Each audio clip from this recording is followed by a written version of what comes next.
Dalam proses arbitrase, pemeriksaan menjadi salah satu hal yang paling penting.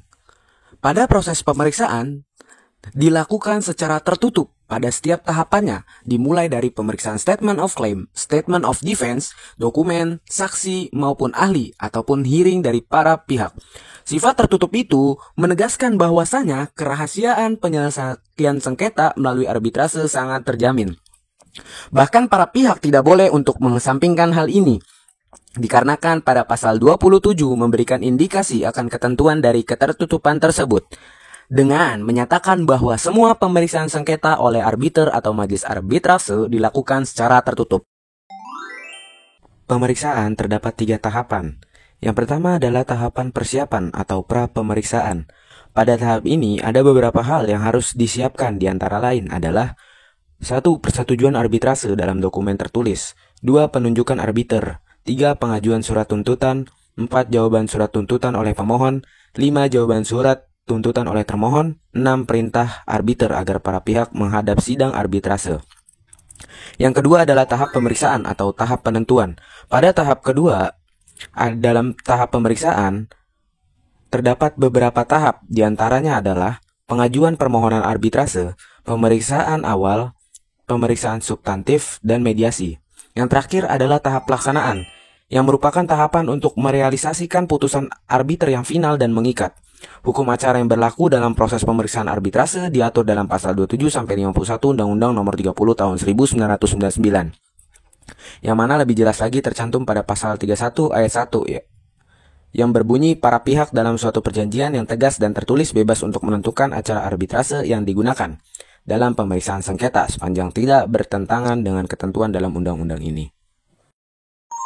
Di dalam pemeriksaan juga terdapat prosedur untuk melakukan proses pembuktian, seperti yang dilakukan di pengadilan negeri, yang mana dapat diperlakukan juga dalam proses arbitrase sepanjang tidak bertentangan dengan Undang-Undang Arbitrase pada Nomor 30 Tahun 1999. Ketentuan arbitrase dapat dipilih oleh para pihak dan tidak bertentangan dengan sifat dan hakikat arbitrase. Pada dasarnya dalam proses pembuktian arbitrase memiliki kemiripan dengan proses pembuktian yang dilakukan dalam litigasi.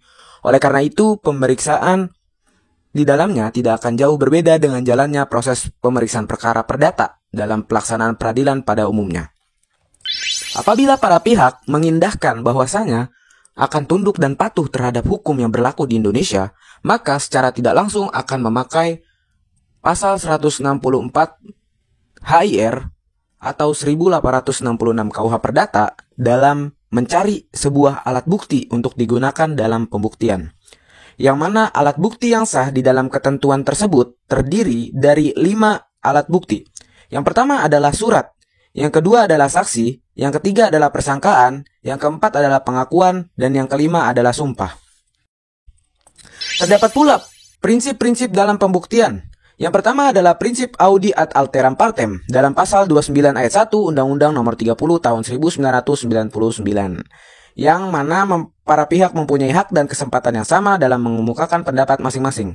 Prinsip pemberian beban pembuktian. Pemberian beban pembuktian tidak diatur secara eksplisit di dalam Undang-Undang Nomor 30 Tahun 1999, akan tetapi diatur dalam prosedur bani yang mengatur dalam pasal 23 ayat 1.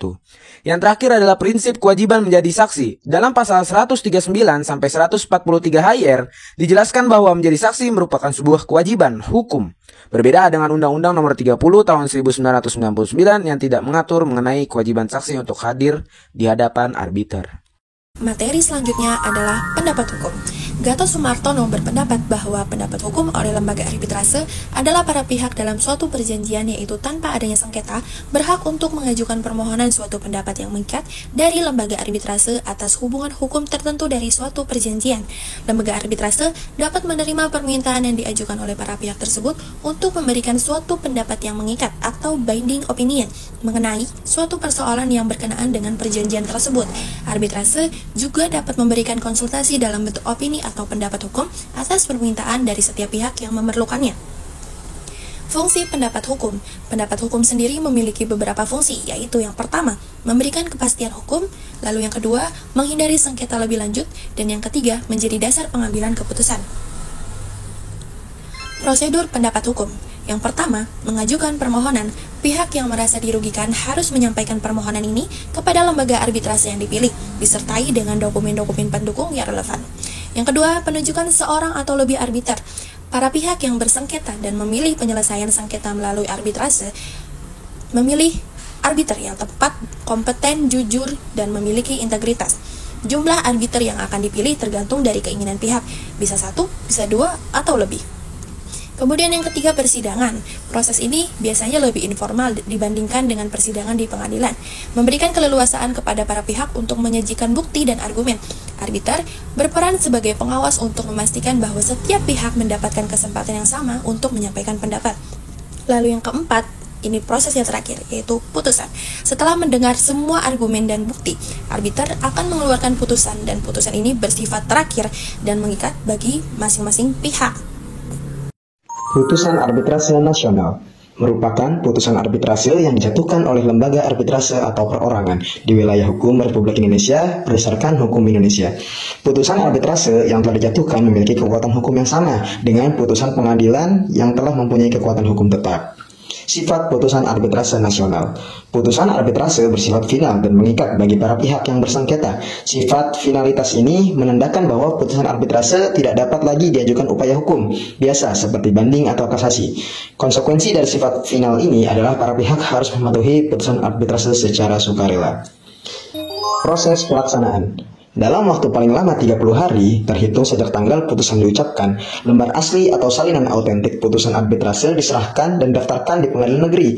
Dalam waktu 14 hari setelah putusan sudah diterima, para pihak bisa mengajukan koreksi kesalahan administratif kepada arbiter. Misal, kesalahan pengetikan nama, alamat, dan lain-lain, tapi tidak mengubah substansi keputusan. Putusan pelaksanaan diberikan waktu paling lama 30 hari sejak permohonan eksekusi. Dalam kaitannya dengan perintah pelaksanaan eksekusi, Ketua Pengadilan Negeri tidak berwenang menilai isi maupun pertimbangan-pertimbangan putusan arbitrase.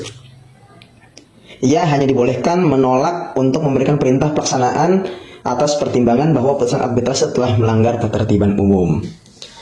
Lalu selanjutnya ada peran pengadilan dan pembatalan putusan. Peran pengadilan, salah satu wewenang pengadilan adalah kewenangan untuk melakukan eksekusi terhadap putusan arbitrase. Tindakan eksekusi ini terjadi apabila dalam sengketa pihak yang kalah tidak bersedia melaksanakan putusan, sehingga kedudukannya menjadi pihak tereksekusi. Putusan yang dapat dieksekusi adalah putusan yang telah memperoleh kekuatan hukum tetap. Peran utama pengadilan negeri dalam konteks pelaksanaan putusan arbitrase adalah menerima pendaftaran putusan dan melakukan eksekusi apabila dimohonkan salah satu pihak. Pembatalan putusan merupakan upaya hukum yang dilakukan salah satu pihak kepada pengadilan negeri untuk membatalkan putusan arbitrase. Dalam proses pembatalan putusan arbitrase, pengadilan tidak berwenang untuk memeriksa pokok perkara atau materi sengketa. Kewenangan pengadilan terbatas hanya pada pemeriksaan keabsahan prosedur pengambilan putusan arbitrase. Kelebihan arbitrase: 1. Prosedur cepat. 2. Biaya efektif. 3. Fleksibel. 4. Putusan mengikat. 5. Kerahasiaan. 6. Fokus pada solusi. Kekurangan arbitrase: 1. Putusan kompromistis. 2. Keterbatasan subjek hukum. 3. Tidak ada jaminan pelaksanaan. Itu saja dari kami. Makasih udah nonton. Bye-bye.